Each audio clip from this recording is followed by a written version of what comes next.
আসসালামু আলাইকুম রাহমাতুল্লাহি ওয়া বারাকাতুহু। প্রিয় শ্রোতা, আশা করি আপনারা সবাই ভালো আছেন। আমি আল্লাহর অশেষ রহমতে আলহামদুলিল্লাহ ভালো আছি। প্রিয় শ্রোতা, ইসলামের দৃষ্টিতে নারীদেরকে আওরাত বলা হয়। আওরাত অর্থ দেখে রাখা বস্তু। তাই আসুন আমরা হাদিসের দৃষ্টিতে মা বোনদের পর্দার কিছু শর্ত জেনে নিব ইনশাআল্লাহ। বিসমিল্লাহির রহমানির রহিম। সুন্নতি পর্দার বিধান। ইসলামে নারীদের পর্দার ৮টি শর্ত রয়েছে। ১ নম্বর শর্ত হলো নারীদের মাথা থেকে পা পর্যন্ত ঢেকে রাখা, যথাসাধ্য হাত, পা এবং মুখ ঢেকে রাখা, বিশেষ করে চেহারা ঢেকে রাখা। কারণ চেহারাতে ফিতনা রয়েছে। মা বোনদের সৌন্দর্যের আসল জায়গা হলো চেহারা।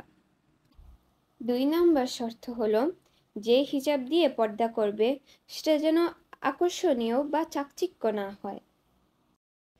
৩ নম্বর শর্ত হলো যে কাপড় দিয়ে পর্দা করবে সেটা যেন অতিরিক্ত পাতলা কাপড় না হয়।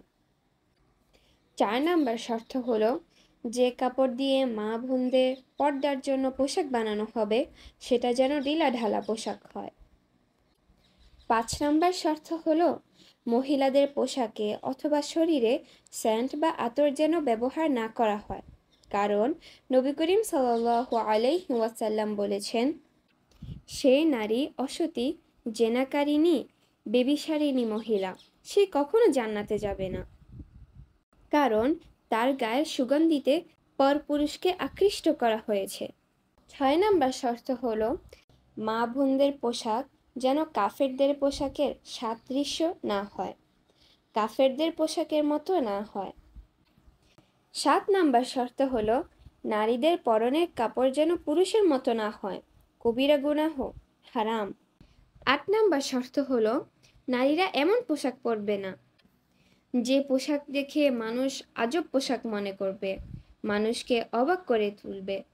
প্রিয় শ্রোতা, মহান আল্লাহর কাছে আমরা সবাই ক্ষমা চেয়ে নিই যেন আমাদের সকল ত্রুটিগুলো ক্ষমা করে পরিশুদ্ধ করে আমল করার তৌফিক দান করেন, আমিন। আজ এ পর্যন্ত। আপনারা সবাই ভালো থাকেন, সুস্থ থাকেন, আমার জন্য দোয়া করবেন, আমার আম্মু আমার আব্বুর জন্য দোয়া করবেন। পরবর্তী ভিডিওতে দেখা হবে। আল্লাহ হাফিজ। আসসালামু আলাইকুম ওয়া রাহমাতুল্লাহি ওয়া বারাকাতুহু।